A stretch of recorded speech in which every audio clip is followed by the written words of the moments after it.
મિત્રો આપણે જોઈ શકીએ છીએ કે આપણા કડી ગુરુકુલ મુકામે મિત્રો આપણા આચાર્ય મહારાજ શ્રી ધર્મ ધુરંધર 1008 કૌશલેન્દ્ર પ્રસાદ મહારાજની આજ્ઞાથી અને સંતોના આશીર્વાદ સાથે મિત્રો આપણા ગુરુવર્ય આપણા રામાનંદ સ્વામીની જ્યારે 225મી પુણ્યતિથિ નિમિત્તે અહીંયા ધૂન કરી રહ્યા છીએ ત્યારે મિત્રો અહીંયા આપણા લગભગ 1000થી 1100 જેટલા આપણા હરિભક્તો જે પ્રસાદ લેવાના છે એનું રસોડું મિત્રો એટલે કે રસોઈ બનવાનું મિત્રો અહીંયા ચાલુ થઈ ગયું છે અને મિત્રો આપણે જોઈ શકીએ છીએ કે આપણી જે બહેનો છે એ હવે અહીંયા આપણે જે પૂરી વણવાનું કામકાજ કરવાનું હોય એ કામકાજ આપણી બહેનોએ શરૂ કરી દીધું છે.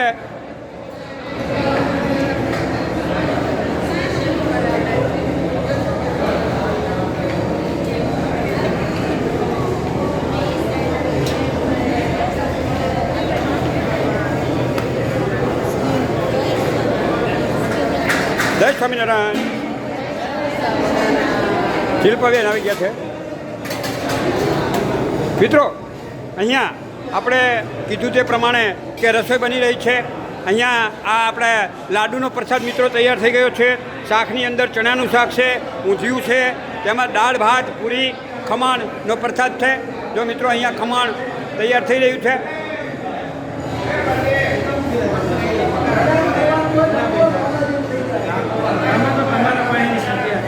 જો મિત્રો અહીંયા આ પૂરીનો પ્રસાદ મિત્રો અહીંયા તૈયાર થઈ રહ્યો છે. પૂરી તૈયાર થઈ રહી છે એ મિત્રો આપણે જોઈ શકીએ છીએ. અને અહીંયા આપણા રસોડાની અંદર આપણા જે ઘનશ્યામ મહારાજ બિરાજમાન છે તેમને મિત્રો આપણે આ થાળ ધરાવ્યો છે. આ લાડુનો પ્રસાદ મિત્રો અહીંયા આવી ગયો છે એ મિત્રો આપણે જોઈ શકીએ છીએ.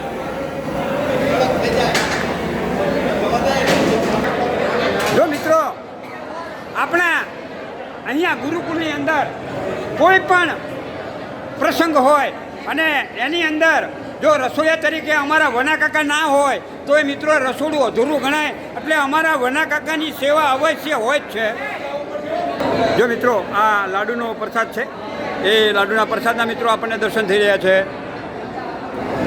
મિત્રો આ ભાત મિત્રો અહીંયા તૈયાર થઈ ગયો છે.